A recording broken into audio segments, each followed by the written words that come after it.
और तुलसी बाबा ने बालकांड के इस दोहे में लिखा, राम अतर्क्य बुद्धि मन बानी, मत हमारा सुनई सयानी।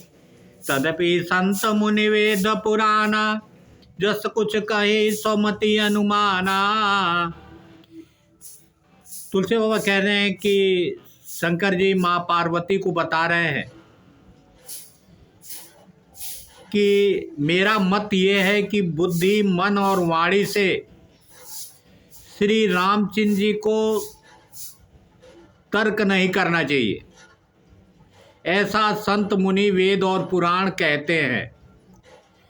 दूसरे दोहे में उन्होंने लिखा, तस्मै समक सुनाहूँ तो ही समझ परई जस कारण मोहि।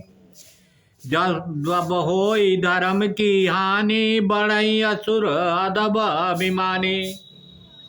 तुलसी बाबा ने आज के समय का बहुत बड़ा व्याख्या किया है। कहते हैं कि जब आदमी, देखिए कुंभ चल रहा है, सब अपने मन का तर्क कर रहा है, कोई कुछ कह रहा है, कोई कुछ कह रहा है। तो तुलसी बाबा उस जमाने में समझ गए थे, जब आदमी अपने बुद्धि अपने मन से कुछ कहने लगता है, सुनने लगता है, तब धर्म का हास हो जाता है। राक्षस और नीच अभिमानी बढ़ जाते हैं। आज के कुंभ के समय में यही हो रहा है। ना किसी के कुंभ के अर्थ को पता है, ना नक्षत्रों का ज्ञान है, ना समय का ज्ञान है। बस जो मन में आ रहा है वही बोलते चले जा रहे हैं। अरे श्री राम को आपकी ये संसारिक मन बुद्धि चित्त से नहीं आका जा सकता। ये जो हमें आँख नाक कान मुंह हाथ पैर ये दिया है, ये संसारिक है। और जब संसारिक है तो ये संसारिक सोचेगा ही। और आप उस भगवान की आराधना करते हो जो 84 लाख जीवों का मालिक है, कई ब्रह्मांडों का मालिक है। आपने रामचरितमानस में पढ़ा ही कि कौशल्या ने देखा कि श्री राम के मुंह में कितने ब्रह्मांड चल रहे हैं।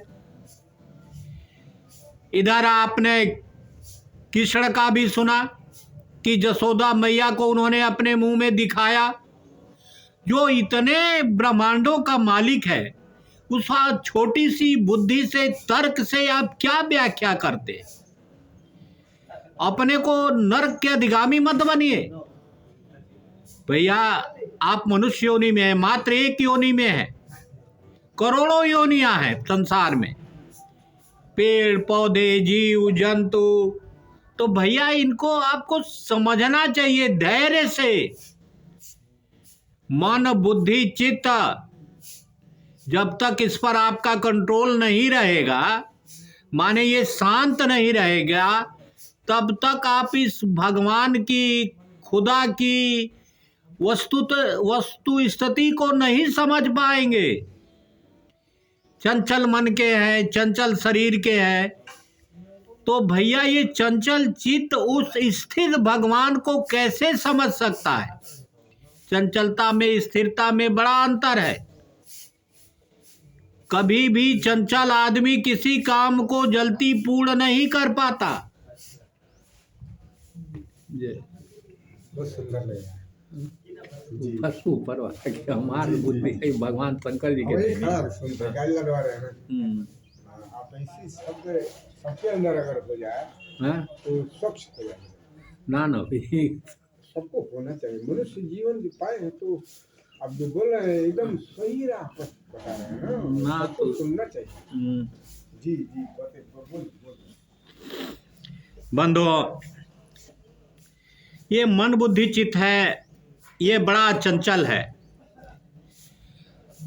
कभी स्थिर नहीं रहता। सोने के वक्त भी आप सपना देखते हैं, इतना अस्थिर ये मन है।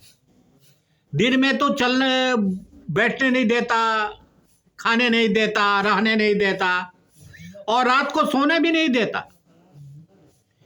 आपको एक प्रमाण मैं छोटा सा दे रहा हूं। मां के पेट में मैं 9 महीना रहा। इस 9 महीने में मुझे चंचलता ने नहीं घेरा, और मरने के बाद भी चंचलता नहीं घेरती है। क्योंकि उस समय हमारा शरीर न रह के आत्मा रहती है। आत्मा को संसारिक पदार्थों से कोई वास्ता नहीं। इस आत्मा को तो केवल मां का दूध चाहिए और कुछ नहीं चाहिए। जब संसार से आप बच्चे को परिचित कराते हैं, उस समय ही बच्चा संसार की ओर अग्रसित होता है, तब अपने माँ बाप भाई बंधु सबको पहचानने लगता है और मनवा उसको अस्थिर हो जाता है और तभी से बीमारी उसको घेर लेती है। संसार में प्रविष्ट हुए कि रोग का कारण बन गए। तो भैया हमारे यहाँ इस सनातन धर्म में जो शब्द हैं बड़े कलिष्ठ हैं, इनके अर्थ व्यापक हैं और हम लोग छोटी सी बुद्धि से इनका व्याख्या करते हैं, जबकि हम भी 84 लाख योनियों में एक प्राणी है छोटे से, जैसा चींटी है, जैसा कीड़ा मकोड़ा है, मछली है, हाथी है, जो भी हो, ये भी हमारे बराबर के ही जीव हैं। उनसे हमारी बराबरी की भी तुलना होनी चाहिए, क्योंकि उन्हें भी भूख लगती है, उन्हें भी निद्रा आती है, हमें भी भूख लगती है, हमें भी निद्रा आती है। तो हमारे उनमें अंतर क्या है? थोड़ा सा सोच लीजिए। देखिए कितनी बड़ी बात ये रामचरितमानस में तुलसी बाबा ने कहा है, कितना सुंदर बात कहा है। थोड़ा सा अध्ययन कर लीजिए, अपने मन को स्थिर कर लीजिए और वास्तविकता पर चिंतन करिए। बोले श्री रामचंद्र शंकर।